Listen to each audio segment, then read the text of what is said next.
मैं चाहूंगा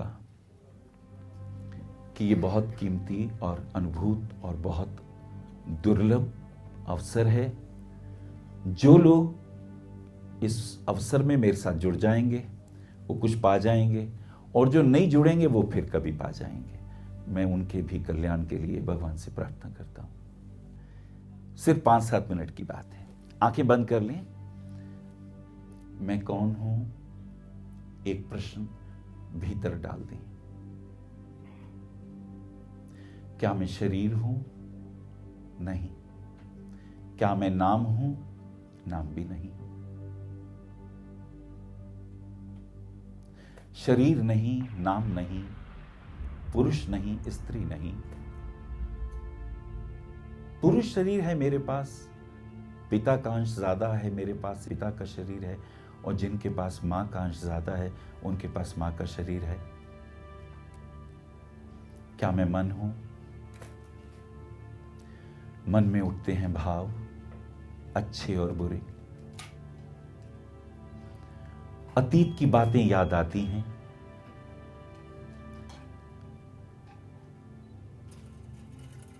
अतीत की स्मृतियां कभी रुलाती हैं। अतीत की स्मृतियां कभी हंसाती हैं। वो क्षण जिनसे दुख हुआ हो स्मरण ना करें, कुछ भी स्मरण ना करें, अभी और यहीं मेरे पास रहें। सिर्फ सुनने की कोशिश करें। Just try to listen. जो भी ध्वनि आ रही हो उसे शांत मौन होकर सुने। किसी भी ध्वनि से प्रभावित नहीं होना। ये मस्तिष्क के आने जाने वाले विचार, इनको मात्र देखें, इनसे प्रभावित ना हो। तुम इन विचारों से परे हो। आज जानना ही है मैं कौन हूं। विचारों का समूह नहीं हूं मैं। मेरे पास एक हृदय भी है। भावनाएं उठती हैं, प्रेम की, करुणा की, लोभ की, मोह की। मैं भावनाओं में बहने वाला नहीं हूं। आज मैं उद्घोषणा करता हूं, विचार मुझे प्रवाहित नहीं कर सकते, भावनाएं मुझे बहा नहीं सकती। मैं तो चेतन हूं, मैं तो ब्रह्म हूं। ये शरीर मुझे मिला है, ये मेरा वाहन है, मैं इसका सारथी हूं, मैं एक आत्मा हूं। अभी तक विचारों ने मुझे रुलाया और हंसाया। भावनाओं ने मुझे कभी प्रेम में बहाया, कभी ईर्ष्या में, कभी द्वेष में, कभी नफरत, कभी क्रोध, कभी मोह, कभी लोभ, कभी अहंकार, कभी घृणा। मैं ये भी नहीं हूं। तुम्हारे पास हृदय है इसलिए भावनाएं पैदा होती हैं। तुम आज इन सबके साक्षी बन जाओ, अभी और इसी क्षण यहीं। कुछ भी विजुलाइज नहीं करना, कुछ भी नहीं सोचना, बस जो हो रहा है उसे देख लो। कुछ याद आ रहा हो तो उसे देख लो, याद नहीं करना। बाहर की जो भी ध्वनि आ रही है उसे भी देख लो, सुन लो। अब प्रभावित होकर रहना है। ये विचारों की भीड़ है, ये भावों की भीड़ है, और तुम अकेले हो। जब भी तुम इनके द्वारा प्रभावित हो जाते हो, संसार का जन्म होता है। जब भी तुम इनके द्वारा प्रभावित होते हो, तुम कोई अच्छा या बुरा कर बैठते हो।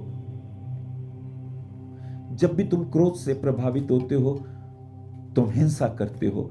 जब भी लोभ से प्रभावित होते हो, तुम कुछ ना कुछ छीनते हो। चोरी लोभ से ही पैदा होती है।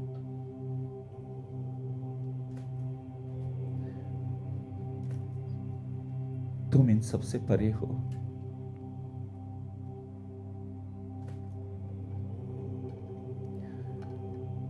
तुम सांस भी ले रहे हो, जो श्वास लेते हो एक बहुत बारीक आवाज पैदा हो रही है, उस ध्वनि को सुनने की कोशिश करो। जब तुम श्वास छोड़ते हो तो भी एक बहुत बारीक आवाज पैदा हो रही है। जब तुम श्वास लेते हो तो विचारों का और भावनाओं का प्रवेश होता है, और जब तुम सांस छोड़ते हो तुम अपने भीतर के सभी क्लेश को, दुखों को, दर्द को, कष्ट को बाहर फेंक देते हो। तुम इन दोनों के दृष्टा हो जाओ। इस ध्वनि को ध्यान से सुनो। श्वास लेते हो तो ध्वनि है, श्वास छोड़ते हो तो ध्वनि है। तुम्हारा दिल भी धड़क रहा है। तुम इस धड़कते हुए दिल की धड़कन को रात को सोते हुए महसूस कर सकते हो। यह आखिरी ध्वनि है, तुम इसके भी साक्षी हो जाओ।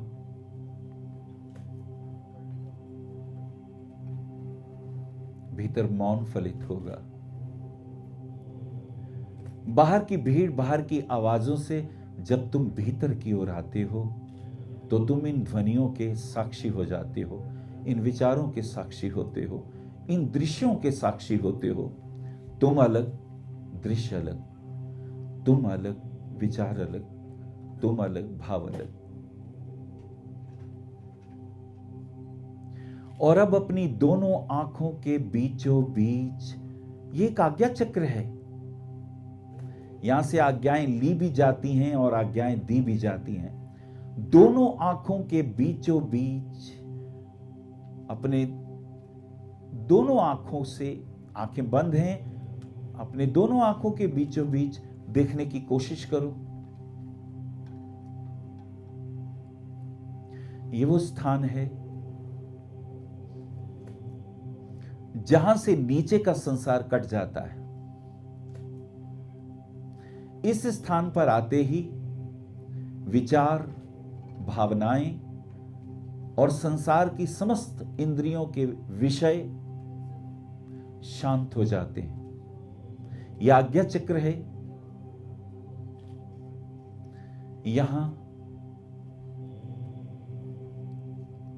कहते हैं भगवान शिव का तीसरा नेत्र है। बाईं आंख चंद्रमा से संबंधित भावनाओं से प्रेरित है।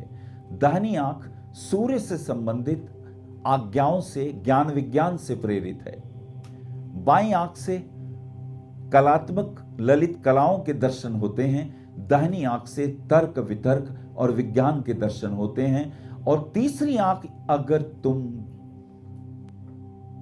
इस रहस्यमयी तीसरी आंख को उपलब्ध हो जाओ तो दोनों के पार चले जाते हो, जहां से ब्रह्म की यात्रा शुरू होती है, जहां से अपने को जानने की यात्रा शुरू होती है। कहते हैं ओंकारम बिंदु संयुक्तम नित्यम ध्यायन्ति योगिना कामदम च मोक्षदम च ओंकाराय नमो नमः। 5 तत्वों वाला ओम, आ, उ, मा, और नासिका में अनुस्वार और दोनों भवों के बीच में बिंदु। इस बिंदु वाले स्थान पर देखने की कोशिश करो।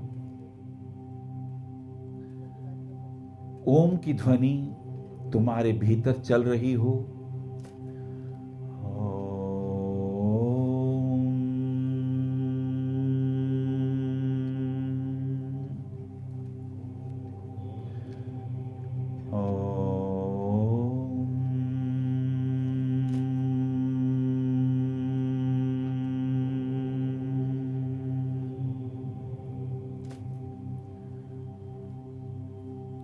मेरे साथ भीतर भीतर ओम का गुंजार करें।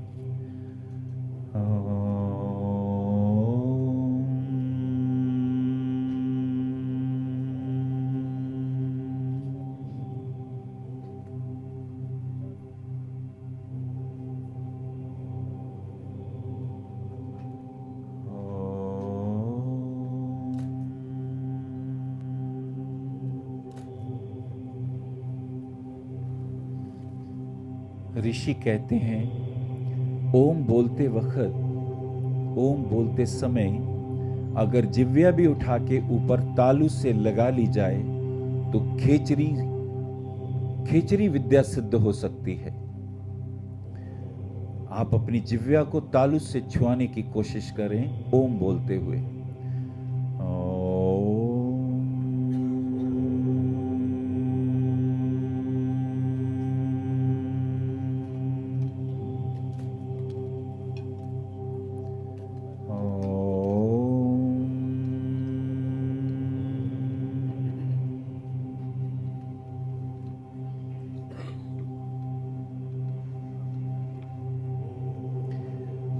परम शांति उपलब्ध हो रही है, मौन है, आनंद है, सच्चित आनंद है।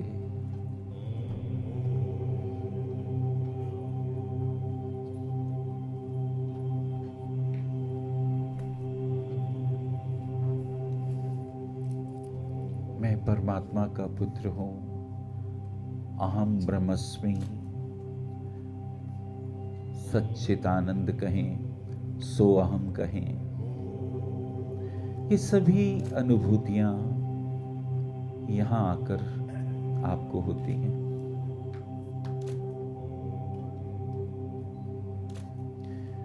धीरे से अपनी आंखें खोलें। रोज इस ध्यान का प्रयोग आप अपने घर पे कर सकते हैं। दोनों हाथों को और अपनी आंखों से छुआ लें।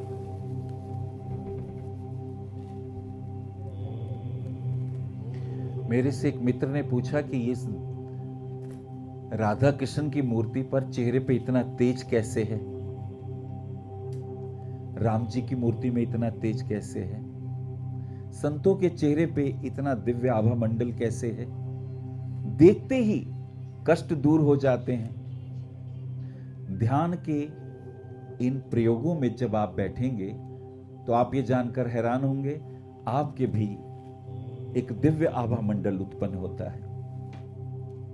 दिव्य आभा मंडल, और उसकी आकृति बिल्कुल अंडाकार है। हर व्यक्ति का आभा मंडल है। जितने ध्यान में आप बैठेंगे उतना ही तेजों में आभा मंडल बनेगा। विशेष जानकारी के लिए संपर्क करें भविष्य कथन BE 279 गली नंबर 6 हरिनगर न्यू दिल्ली 110064। हमारे फ़ोन नंबर है 9891739999, 9818189993, 88600060309810888002। हमारी वेबसाइट है www.bhavishyakathan.org। ईमेल है acharyaanilvats@gmail.com। अपॉइंटमेंट के लिए संपर्क करें सुबह 11 बजे से शाम 6 बजे तक।